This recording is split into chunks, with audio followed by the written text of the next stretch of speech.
Okay, ವಿಶೇಷ ನೇರ ಪ್ರಸಾರ ಕಾರ್ಯಕ್ರಮಕ್ಕೆ ಸ್ವಾಗತ. ನಾನು ಸುಧಾಗೌಡ. ವೀಕ್ಷಕರೇ, ಇವತ್ತಿನ ಹೆಲ್ತ್ ಕೇರ್ನಲ್ಲಿ ನಾವು ಒಳ್ಳೆಯ ಪೋಷಕರಾಗೋದು ಹೇಗೆ ಅನ್ನೋದ್ರ ಬಗ್ಗೆ ಮಾತಾಡ್ತೀವಿ. ಇವಾಗ ನಾವು ಮಕ್ಕಳನ್ನು ಪೋಷಣೆ ಮಾಡುವಂಥ ಪೋಷಕರ ಸ್ಟೈಲ್ ಬೇರೆ ಬೇರೆ ರೀತಿಯಾಗಿರುತ್ತೆ. ಒಬ್ಬೊಬ್ಬರ ಪೋಷಕರ ಒಂದು ಸ್ಟೈಲ್ ಬೇರೆ ಆಗಿರುತ್ತೆ.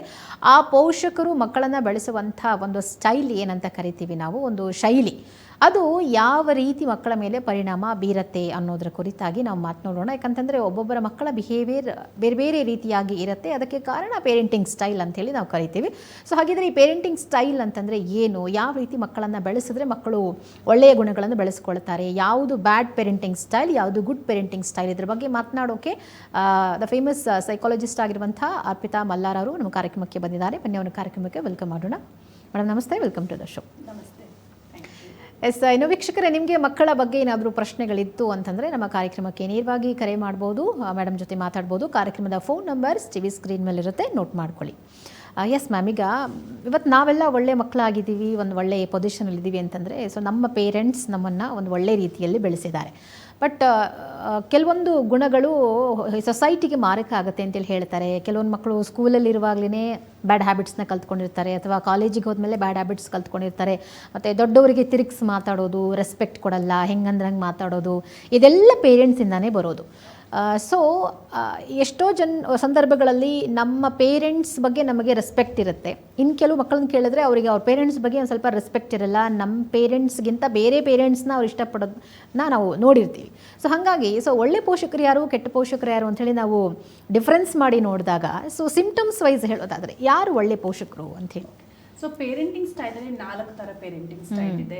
ಸೊ ನೀವು ಯಾವ ಥರ ಪೇರೆಂಟಿಂಗ್ ಮಾಡ್ತಾ ಇದ್ದೀರಾ ನಿಮ್ಮ ಮಕ್ಕಳಿಗೆ ಅಂತ ಇವತ್ತು ಗೊತ್ತಾಗುತ್ತೆ. ಆಮೇಲೆ ಗೊತ್ತಾದ ಮೇಲೆ ನೀವು ಸೆಲ್ಫ್ ಅವೇರ್ನೆಸ್ ಮಾಡಿಕೊಂಡು ನಿಮ್ಮಷ್ಟಕ್ಕೆ ನೀವು ಅದನ್ನು ಸ್ಕ್ರೀನ್ ಮಾಡ್ಕೋಬೇಕು. ನಾನು ಯಾವ ಥರ ಪೇರೆಂಟಿಂಗ್ ಸ್ಟೈಲ್ ಮಾಡ್ತಾಯಿದ್ದೀನಿ, ಕರೆಕ್ಟಾಗಿ ಮಾಡ್ತಾ ಇಲ್ವಾ ಅಂತ.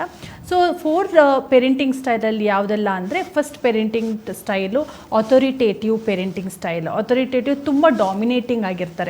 ಸೊ ಇಲ್ಲಿ ಏನಾಗ್ತಾರೆ, ಪೇರೆಂಟ್ಸು ನೀನು ಅದೇ ಡ್ರೆಸ್ ಹಾಕ್ಕೋಬೇಕು, ಅದೇ ಟೈಮಿಗೆ ನೀನು ಎದ್ದೇಳಬೇಕು, ನೀನು ಇವಾಗ ಇದೇ ತಿನ್ನಬೇಕು, ಇಷ್ಟೊತ್ತಿಗೆ ಮಲ್ಕೋಬೇಕು, ತುಂಬ ಡಾಮಿನೇಟಿಂಗ್ ಆಗಿರ್ತಾರೆ. ಹೆಲಿಕಾಪ್ಟರ್ ಪೇರೆಂಟಿಂಗ್ ಅಂತಾರೆ. ಸೊ ಅಥಾರಿಟೇಟಿವ್ ಪೇರೆಂಟಿಂಗಿಗೆ ಏನಾಗುತ್ತೆ, ಮಕ್ಕಳಿಗೆ ತುಂಬಾ ಒಂಥರ ಕಟ್ಟಿಟ್ಟಂಗೆ ಆಗುತ್ತೆ.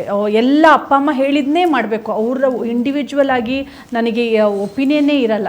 ಯಾವ ಥರ ಡ್ರೆಸ್ ಹಾಕೋದಾಗಿರಲಿ, ತಿನ್ನೋದಾಗಿರಲಿ, ಅಥವಾ ನಾನು ಯಾರ ಹತ್ರ ಫ್ರೆಂಡ್ಸ್ ಜೊತೆ ಮಾತಾಡೋದಾದ್ರೂ ಅವ್ರ ಪೇರೆಂಟ್ಸ್ ಹೇಳ್ತಾರೆ ಈ ಫ್ರೆಂಡ್ಸ್ ಹತ್ರ ನೀನು ಮಾತಾಡಬೇಕು, ಅವ್ರ ಜೊತೆಲ್ಲ ಮಾತಾಡಬಾರ್ದು ಅಂತಾರೆ. ಸೊ ಅಷ್ಟು ಅಥಾರಿಟೇಟಿವ್ ಡಾಮಿನೇಟಿಂಗ್ ಪೇರೆಂಟಿಂಗ್ ಸ್ಟೈಲ್ ಇದು.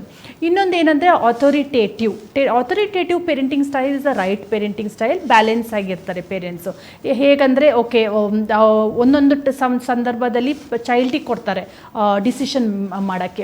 ಯಾವ ಥರ ಬಟ್ಟೆ ಹಾಕೋದಾಗಿರಲಿ, ಅಥವಾ ತಿನ್ನೋದು ಆಗಿರಲಿ, ಸೊ ಓದೋದ್ರಲ್ಲಾಗಿರಲಿ. ಸೊ ಇದು ಬ್ಯಾಲೆನ್ಸ್ ಆಗಿರೋ parenting style. So it's the right way of parenting style. ಯಾಕಂದರೆ ಅಲ್ಲಿ ಏನಾಗುತ್ತೆ ಅಂದರೆ ಚೈಲ್ಡ್ಗೂ ಒಪಿನಿಯನ್ ಕೊಡ್ತಾರೆ, ಅಥವಾ ಚೈಲ್ಡ್ಗೂ ಕೇಳಿಸ್ಕೋತಾರೆ, ನೀನು ಇದೇ ಡ್ರೆಸ್ ಹಾಕೋಬೇಕಾ, ಅಥವಾ ನೀನು ತಪ್ಪು ಮಾಡ್ತಾ ಇದೆಯಾ, ಯಾವ ಥರ ಈ ಥರ ತಪ್ಪು ಮಾಡಬಾರ್ದು ಅಂತ ತಿದ್ತಾರೆ. So authoritative.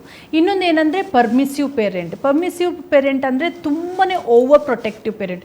ಈಗ ಚೈಲ್ಡ್ ಫೋರ್ತ್ ಸ್ಟ್ಯಾಂಡರ್ಡಲ್ಲಿ ಇದ್ರೂ ಅವರೇ ಸ್ನಾನ ಮಾಡಿಸೋದು, ಅವರೇ ಊಟ ಮಾಡಿಸೋದು, ಅಥವಾ ಸಾಮಾನೆಲ್ಲ ಆಚೆ ಈಚೆ ಇದ್ದರೆ ಅವರೇ ಕ್ಲೀನಪ್ ಮಾಡೋದು, ತುಂಬ ಪಾಸಿಟಿವ್ ಆಗಿರ್ತಾರೆ ಪರ್ಮಿಸಿವ್ ಪೇರೆಂಟಿಗೆ. ಅವಾಗ ಏನಾಗುತ್ತೆ, ಮಕ್ಕಳಿಗೆ ಇಂಡಿಪೆಂಡೆಂಟ್ ಇರಲ್ಲ, ಮಕ್ಕಳಿಗೆ ಏನು ಕಲಿಯಲ್ಲ, ಇಂಡಿಪೆಂಡೆಂಟ್ ಆಗಲ್ಲ ಮಕ್ಕಳು. ಅಲ್ಲಿ ಎಲ್ಲ ಯಾವಾಗಲೂ ಡಿಪೆಂಡ್ ಆಗಿರ್ತಾರೆ, ಅಪ್ಪ ಅಮ್ಮಂದೇ ಡಿಪೆಂಡ್ ಆಗಿರ್ತಾರೆ. ಎಲ್ಲದಕ್ಕೂ ಅಮ್ಮನೇ ಕರೀತಾರೆ, ಅಪ್ಪನೇ ಕರೀತಾರೆ. ಸೊ ಸಡನ್ನಾಗಿ ಚೈಲ್ಡಿಗೆ ಏನಾಗುತ್ತೆ ಅಂದರೆ, ಸಡನ್ನಾಗಿ ಹೈಸ್ಕೂಲಿಗೆ ಬರ್ಬೇಕಾದ್ರೆ ನಾವು ಹೇಳ್ತೀವಿ ನೀನಾಗೆ ಸ್ನಾನ ಮಾಡು, ನೀನಾಗೆ ಓದು, ನೀನಾಗೆ ಇಂಡಿಪೆಂಡೆಂಟ್ ಆಗಿರುವಾಗ ಅವಾಗ ಆ ಚೈಲ್ಡಿಗೆ ಕಷ್ಟ ಆಗಿರುತ್ತೆ. ಯಾಕಂದರೆ ಪೇರೆಂಟು ಇಷ್ಟು ವರ್ಷ ತುಂಬಾ ಪೇರೆಂಟ್ಸೇ ಎಲ್ಲ ಹೇಳ್ಕೊಟ್ಟಿರ್ತಾರೆ. ಬಟ್ ಸಡನ್ನಾಗಿ ನೀನಾಗಿ ಇಂಡಿಪೆಂಡೆಂಟ್ ಆಗು ಅಂತ ಹೇಳ್ಬೇಕಾದ್ರೆ ಅವರಿಗೆ ಅದು ಕಷ್ಟ ಆಗುತ್ತೆ. So that is permissive parenting style ಅಂತ.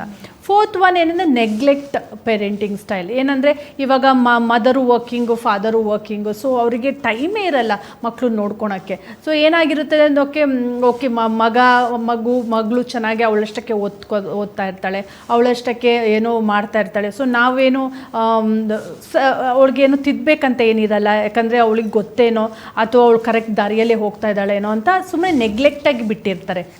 ಸೊ ಯಾವ ಥರ ಅವರ ಸ್ಟಡೀಸ್ ಆಗಿರಲಿ ಅಥವಾ ಅವ್ರ ಬಿಹೇವಿಯರ್ ಆಗಿರಲಿ, ಎಷ್ಟು ಗಂಟೆ ಸೋಷಿಯಲ್ ಮೀಡಿಯಾದಲ್ಲಿ ಏನು ಮಾಡ್ತಾ ಇದ್ದಾರೆ ಏನೂ ನೋಡ್ತಾ ಇರಲ್ಲ. ಸೊ ಜಸ್ಟ್ ನೆಗ್ಲೆಕ್ಟ್ ಮಾಡಿರ್ತಾರೆ ಈ ಚೈಲ್ಡನ್ನ. ಸೊ ಇದು ನೆಗ್ಲೆಕ್ಟು ಒಳ್ಳೇದಲ್ಲ, ಯಾಕಂದರೆ ಚೈಲ್ಡಿಗೆ ನಾವು ಹೇಳ್ಕೊಡ್ಬೇಕಾಗುತ್ತೆ ಯಾವುದು ಒಳ್ಳೆಯದು ಯಾವುದು ಕೆಟ್ಟದ್ದು.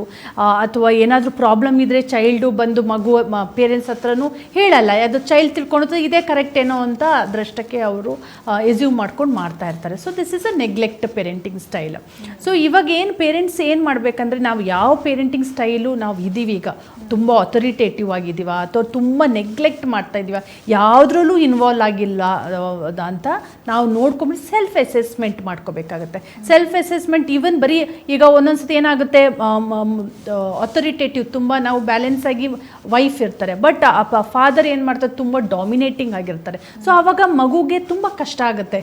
ಅಮ್ಮ ಹಿಂಗೆ ಮಾಡುವಂತಾರೆ, ಅಪ್ಪ ಹೀಗೆ ಮಾಡುವಂತಾರೆ. ಸೊ ನಮ್ಮ ಗಂಡ ಹೆಂಡತಿಯಲ್ಲೂ ಒಂದು ಕರೆಕ್ಟಾಗಿರೋ ರೂಲ್ಸ್ ನಾವು ಫಾಲೋ ಮಾಡಬೇಕಾಗುತ್ತೆ. ಪ್ಲಸ್ ಚೈಲ್ಡಿಗೆ ನಾವು ಯಾವ ಥರ ರೂಲ್ಸ್ ಮಾಡ್ತೀವಿ ಅಂದರೆ ನಾವು ಡಿಸ್ಕಸ್ ಮಾಡಿಬಿಟ್ಟು ಚೈಲ್ಡಿಗೆ ಹೇಳಬೇಕಾಗುತ್ತೆ. ಇವಾಗ ಫಸ್ಟ್ ನಾವು ಡಾಮಿನೇಟಿಂಗ್ ಪೇರೆಂಟ್ಸ್ ಬಗ್ಗೆ ಮಾತಾಡೋಣ. ಈಗ ಡಾಮಿನೇಟಿಂಗ್ ಅಂದರೆ ಕೆಲವ್ರ ಮನೇಲಿ ಅಪ್ಪ ಅಮ್ಮ ಇಬ್ಬರು ಡಾಮಿನೇಟಿಂಗ್ ಇರ್ತಾರೆ, ಇಬ್ಬರದು ಒಂದೇ ಸ್ವಭಾವ ಇರುತ್ತೆ. ಇನ್ನು ಕೆಲವ್ರ ಮನೇಲಿ ಅಪ್ಪ ಡಾಮಿನೇಟಿಂಗ್ ಇದ್ದರೆ ಅಮ್ಮ ಪ್ರೊಟೆಕ್ಟಿವ್ ಆಗಿರ್ತಾರೆ, ಅಮ್ಮ ಡಾಮಿನೇಟಿಂಗ್ ಇದ್ದರೆ ಅಪ್ಪ ಪ್ರೊಟೆಕ್ಟಿವ್ ಆಗಿರ್ತಾರೆ. ಸೊ ಹಿಂಗಾದಾಗ ಮಕ್ಕಳ ಮೇಲೆ ಯಾವ ರೀತಿಯ ಪರಿಣಾಮ ಬೀರುತ್ತೆ, ಆ್ಯಂಡ್ ಆ ಟೈಮಲ್ಲಿ ಆ ಡಾಮಿನೇಷನನ್ನು ಹೇಗೆ ಕಂಟ್ರೋಲಿಗೆ ತಗೊಳ್ಳೋದು ಹೇಗೆ, ಅಥವಾ ಅದನ್ನು ಕಡಿಮೆ ಮಾಡೋದ್ರಲ್ಲಿ ಪೇರೆಂಟ್ಸ್ ಪಾತ್ರ ಏನು, ಆ್ಯಸ್ ಎ ಫಾದರ್ ಆಗಿರ್ಬೋದು ಅಥವಾ ಮದರ್, ಒಬ್ಬರು ಡಾಮಿನೇಟಿಂಗ್ ಇದ್ದರೆ ಇನ್ನೊಬ್ಬರು ಹೇಗೆ ಅದನ್ನು ಓವರ್ಕಮ್ ಮಾಡ್ಬೋದು ಅಂತ. ಹೌದು. ಸೊ ಇಲ್ಲಿ ಏನಾಗುತ್ತೆ ಅಂದರೆ ತುಂಬ ಡಾಮಿನೇಟ್ ಇದ್ದಾಗ ಚೈಲ್ಡಿಗೆ ತುಂಬ ಕನ್ಫ್ಯೂಸ್ ಆಗುತ್ತೆ. ನಾನು ಅಪ್ಪ ಹೇಳ್ದಂಗೆ ಕೇಳಬೇಕಾ, ಅಮ್ಮ ಹೇಳೋದಂಗೆ ಕೇಳಬೇಕಂತ. ಸೊ ನಾವು ಫಸ್ಟು ಅಪ್ಪ ಅಮ್ಮನೂ ಕರೆಕ್ಟಾಗಿ ಪೇರೆಂಟಿಂಗ್ ಸ್ಟೈಲ್ ನಾವು ಯಾವ ಥರ ಮಕ್ಳಿಗೆ ಮಾಡಬೇಕಂದ್ರೆ ನಾವು ಡಿಸ್ಕಸ್ ಮಾಡಬೇಕಾಗತ್ತೆ. ಆಮೇಲೆ ಚೈಲ್ಡಿಗೆ ನಾವು ಅದು ಮಾಡಬೇಕಾಗುತ್ತೆ. ಸೊ ಇವಾಗ ನಾವು ತುಂಬ ಡಾಮಿನೇಟಿಂಗ್, ಇದೇ ಥರ ಬಟ್ಟೆ ಹಾಕೋ, ಹೀಗೇನೆ ನೀನು ಇರು, ಈ ಥರನೇ ಮಾಡು, ಈ ಥರನೇ ಕೂತ್ಕೋಬೇಕು, ಈ ಥರನೇ ನೀನು ಹೋಗಬೇಕು ಅಂತ ಅಪ್ಪ ಹೇಳ್ತಾರೆ. ಅಮ್ಮ ಹೇಳ್ತಾರೆ ಇಟ್ಸ್ ಓಕೆ. ಅಮ್ಮ ಕರೆಕ್ಟಾಗಿ ಪೇರೆಂಟಿಂಗ್ ಸ್ಟೈಲ್ ಮಾಡ್ತಾ ಇರ್ತಾಳೆ. ಸೊ ಯು ಗೋ ಪ್ಲೇ ಆಟ ಆಡ್ಬಿಟ್ಟು ಬಾ ಹೊರಗಡೆ, ಅಥವಾ ನೀನು ಇವತ್ತು ಈ ಥರ ಏನೋ ಸ್ಯಾಟರ್ಡೇ ಸಂಡೇ ವೀಕೆಂಡು ಎಲ್ಲೋ ಹೋಗ್ತಾ ಇದ್ದಾರೆ ಫ್ರೆಂಡ್ಸ್ ಜೊತೆ, ಯಾವ ಥರ ಡ್ರೆಸ್ ಬೇಕಾದ್ರೆ ಹಾಕೋ, ಅಂದರೆ ಅಪ್ಪ ಹೇಳ್ತಾರೆ ಇದೇ ಥರ ಡ್ರೆಸ್ ಹಾಕೋ ಅಂತ. ಸೊ ಚೈಲ್ಡಿಗೆ ಕನ್ಫ್ಯೂಸ್ ಆಗುತ್ತೆ, ಅದು ಒತ್ತಡ ಬೀಳುತ್ತೆ. ಆಮೇಲೆ ಮಗುಗೆ ವೆರಿ ಸ್ಯಾಡ್ ಆಗುತ್ತೆ, ಯಾಕಂದರೆ ಈಗ ಎಲ್ಲಿಗೋ ಹೋಗಬೇಕಾಗತ್ತೆ. ಆವಾಗ ಅಪ್ಪ ಈ ಥರ ಡ್ರೆಸ್ ಹಾಕೋ, ಅಮ್ಮ ಈ ಥರ, ಆವಾಗ ಅವರಿಗೆ ಹೋಗೋದು ಮೂಡೇ ಇರಲ್ಲ. ಸೊ ಆ ಚೈಲ್ಡಿಗೆ ತುಂಬಾ ಕಷ್ಟ ಆಗುತ್ತೆ, ಏನು ಮಾಡಬೇಕು ಅಂತಾರೆ ಆಗಲ್ಲ. ಆಮೇಲೆ ಅವರಿಬ್ಬರಲ್ಲಿ ಜಗಳ ಸ್ಟಾರ್ಟ್ ಆಗುತ್ತೆ, ಗಂಡ ಹೆಂಡತಿ. ಅವಾಗ ಮಗುಗೆ ಓಕೆ ನಾನು ಇವ್ರು ಜಗಳ ಆಡ್ತಾ ಇದ್ದಾರಲ್ಲ ಅಂತ ನಾನು ಹೋಗೋದೇ ಇಲ್ಲ ಅಂತ ಡಿಸೈಡ್ ಮಾಡ್ತಾರೆ.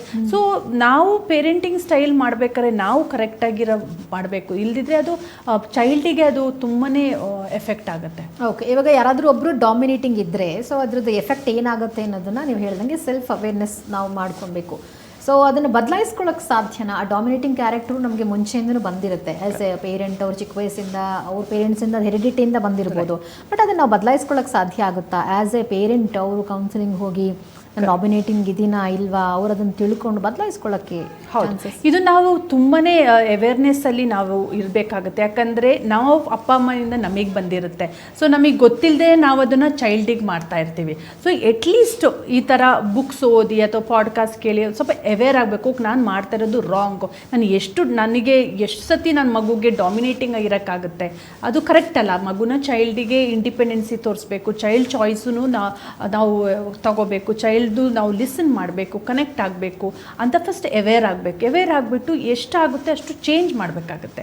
ಚೇಂಜ್ ಯಾಕಂದರೆ ಓಕೆ, ಈಗ ಚೈಲ್ಡ್ ಈಗ ಹೈಸ್ಕೂಲಿಗೆ ಬಂದಿರ್ತಾರೆ, ಹೈಸ್ಕೂಲ್ ಬಂದಾಗ ನಾವು ಅದೇ ಬಟ್ಟೆ ಹಾಕು ಇದೇ ಮಾಡು ಅಂದರೆ ಯಾರೂ ಕೇಳಲ್ಲ, ಅವಾಗ ಕ್ಲಾಶ್ ಆಗುತ್ತೆ, ರೈಟ್? ಸೊ ಆವಾಗ ಪೇರೆಂಟ್ಸಿಗೆ ಓಕೆ ನಾನು ಮಾಡ್ತಿರೋದು ತಪ್ಪು, ನಾನು ಚೈಲ್ಡಿಗೂ ಇಂಡಿಪೆಂಡೆಂಟಾಗಿ ಕೊಡಬೇಕು, ಈ ಥರ ಅವ್ರ ಚಾಯ್ಸು ನಾನು ಮಾಡಬೇಕು ಅಂತ ಫಸ್ಟ್ ಅವೇರ್ ಆಗಬೇಕು. ಅವೇರ್ ಆದಮೇಲೆ ನಿಮಗೆ ಸ್ವಲ್ಪ ಸ್ಮಾಲ್ ನೀವು ಚೇಂಜಸ್ ಸ್ಟಾರ್ಟ್ ಮಾಡಬೇಕಾಗುತ್ತೆ. ಈಗ ಊಟದ ಮಾಡೋದ್ರಲ್ಲಾಗಿರಲಿ ಚೈಲ್ಡಿಗೆ ಹೇಳೋದು, ಅಥವಾ ಓದೋ ಆಪ್ಷನ್ಸ್ ಆಗಿರಲಿ, ಫ್ರೆಂಡ್ಸಿಗೆ ನಾವೀಗ ಫ್ರೆಂಡ್ಸ್ ಆಪ್ಷನ್ ಆಗಿರಲಿ, ಯಾವುದಾದ್ರೂ ಚೈಲ್ಡಿಗೆ ನಾವು ಆಪ್ಷನ್ ಕೊಡಬೇಕಾಗತ್ತೆ. ಆಪ್ಷನ್ ಕೊಡಬೇಕು. ಪ್ಲಸ್ ಇನ್ನೂ ನಿಮಗೆ ಅದು ತುಂಬ ಕ್ಲಾಶ್ ಆಗ್ತಾ ಇದೆ, ನಮಗೆ ಗೊತ್ತೇ ಆಗ್ತಾ ಇಲ್ಲ ಯಾವ ಥರ ಪೇರೆಂಟಿಂಗ್ ಮಾಡಬೇಕು, ನಾನು ಈ ಥರ ಇದ್ರೇ ಒಳ್ಳೇದೇನೋ ಅಂತ ನಮಗೆ ಅನಿಸುತ್ತೆ, but it's totally wrong. So ನಿಮಗೆ ಅದು ಚೇಂಜ್ ಆಗೋಕ್ಕಾಗಲ್ಲ ಅಂದರೆ ಡೆಫಿನೆಟ್ಲಿ ಯಾರ್ದಾದ್ರು ಗೈಡೆನ್ಸು, ಕೌನ್ಸಿಲರ್ ಗೈಡೆನ್ಸ, ಯಾರೋ ಪ್ರೊಫೆಷ್ನಲ್ ಹೆಲ್ಪ್ ತೊಗೊಳೋದು ತುಂಬ ಒಳ್ಳೆಯದು. ಇಲ್ಲದಿದ್ದರೆ ಚೈಲ್ಡಿಗೆ ತುಂಬಾ ಅದು ಪ್ರೆಷರ್ ಬೀಳುತ್ತೆ. ಓಕೆ, ಈಗ ಕೆಲವರು ಚಿಕ್ಕ ವಯಸ್ಸಿಂದ ಅದೇ ಥರ ಮಾಡಿ ಎಲ್ಲ ನಮ್ಮ ಮಕ್ಕಳು ನಮ್ಮ ಹೇಳಿದ್ದನ್ನೇ ಕೇಳಬೇಕು ಅನ್ನೋ ಮೈಂಡ್ಸೆಟ್ಟಿಗೆ ಬಂದುಬಿಟ್ಟಿರ್ತಾರೆ. ಈಗಲೂ ನಾವು ಎಷ್ಟೋ ಜನ ಕೇಳಿರ್ತೀವಿ, ಹೇಳ್ತಾ ಇರ್ತಾರೆ, ನಾವೆಲ್ಲ ನಮ್ಮ ಅಪ್ಪ ಅಮ್ಮ ಹೇಳಿದಂಗೆ ಕೇಳಿದ್ವಿ, ನಮ್ಮ ಲೈಫ್ ಇವತ್ತು ಅದಕ್ಕೆ ಚೆನ್ನಾಗಿದೆ ಅಂತೇಳಿ ಹೇಳ್ತಾರೆ.